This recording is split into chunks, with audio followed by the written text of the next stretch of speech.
On the very night A'ja Wilson stood on center court, holding her brand new MVP trophy high above her head, the entire basketball world thought they were about to witness another coronation. The cameras flashed, the crowd roared, and the story seemed written before tip-off. This was going to be her night. But by the end of the game, that shining moment had twisted into something completely different.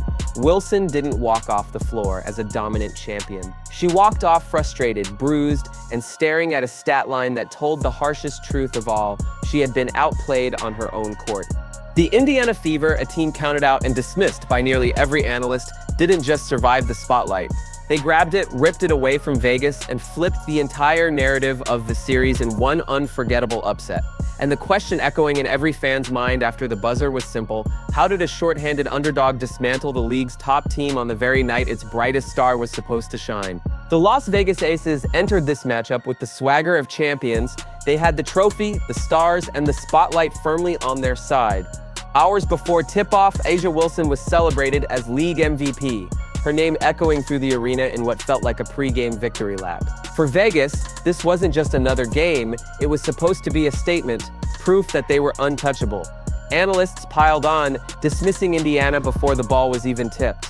With multiple Fever players sidelined by injuries, the consensus was that this series would be nothing more than a warm-up for the defending champs. Even Becky Hammon added fuel, insisting Indiana hadn't yet seen the real Aces. The tone was set. Overconfidence, a belief that the underdog didn't belong. But the thing about arrogance is that it blinds you. And while Vegas was busy celebrating, they didn't notice Indiana waiting for the perfect chance to strike. While Vegas soaked in the glow of its pre-game celebration, Indiana entered with a very different reality. They were shorthanded, missing 6 key players including Caitlin Clark, Sophie Cunningham, and Sydney Colson. Analysts called it unfair, even pointless, and most fans expected the Fever to fold before the game began. But when everyone writes you off, the pressure disappears. Indiana didn't have to defend a crown or live up to hype. They simply had to compete, and that freedom became their weapon.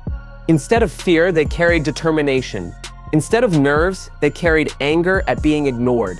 Inside the locker room, Stephanie White kept the message simple: play loose, play together, and make Vegas earn everything. The arrogance of the Aces had opened a door, and the Fever knew all they had to do was walk through it. With no expectations to weigh them down, Indiana stepped onto the floor unshaken, ready to flip the story that everyone else thought was already written. From the opening whistle, Indiana made it clear this wasn't going to be the easy night Vegas had imagined. The Fever played with a physicality that caught the Aces off guard, crashing the boards, diving for loose balls, and forcing the defending champs into uncomfortable possessions. Every rebound felt like a statement, every defensive stand like a warning that Indiana had come to fight. And it wasn't just grit, it was speed. The Fever pushed the tempo relentlessly, turning every miss and turnover into fast break opportunities. Vegas, used to dictating pace, suddenly looked a step slow, chasing instead of controlling. Indiana's guards attacked the rim without hesitation, drawing fouls and putting pressure on Vegas's interior defense. What was supposed to be a showcase for the Aces turned into a display of Indiana's intensity. They weren't just surviving the moment, they were dictating it, and the defending champions had no immediate answer for the surge of energy hitting them from all sides. On the night that was supposed to cement her dominance, A'ja Wilson found herself unraveling. Every time she touched the ball, Indiana swarmed her with double teams, cutting off her space and forcing her into rush decisions. Shots that usually dropped with ease rimmed out, post moves that usually looked smooth turned into battles against relentless defense. And as the misses piled up, frustration started to show. Wilson argued with referees, threw her arms up in disbelief, and struggled to find any rhythm.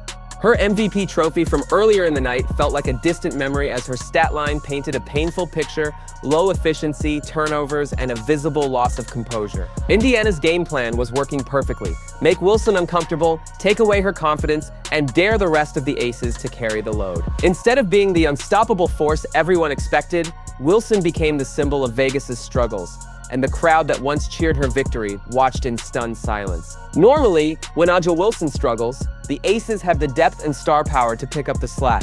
But on this night, that safety net collapsed. Kelsey Plum, usually a steady scoring threat, forced tough shots that clanged off the rim. Jackie Young, known for her consistency, looked hesitant, passing up open looks and failing to establish rhythm. Even Chelsea Gray, The floor general, who often steadies the team, couldn't flip the momentum. Her passes were disrupted, her leadership muted by Indiana's relentless pressure. Every attempt to spark a run was snuffed out. Every adjustment met with another fever answer. Instead of rising to the occasion, Vegas's stars fell into the same frustration that plagued Wilson, and with each possession that slipped away, the gap between champion and underdog seemed to shrink. The Aces weren't just missing shots, they were missing their identity. On a night meant to showcase their dominance, the supporting cast left Wilson stranded, and the team's overconfidence was exposed in full. While Vegas stumbled, Indiana's players stepped into the spotlight with fearless confidence. Kelsey Mitchell led the charge, attacking the rim with aggression and burying shots that silenced the crowd. Every bucket she scored felt like a dagger, proof that the Fever weren't intimidated by the champions. Alyssa Smith dominated the paint, grabbing rebounds that Wilson couldn't reach and finishing through contact with sheer determination. Even players who usually played supporting roles elevated their games, hitting timely threes, locking down defensively, and making the hustle plays that shifted momentum.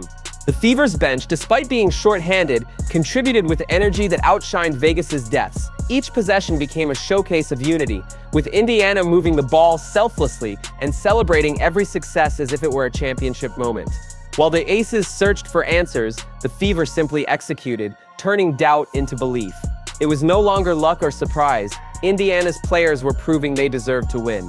Every upset has a moment when the impossible starts to feel inevitable, and for Indiana, that moment came late in the second half.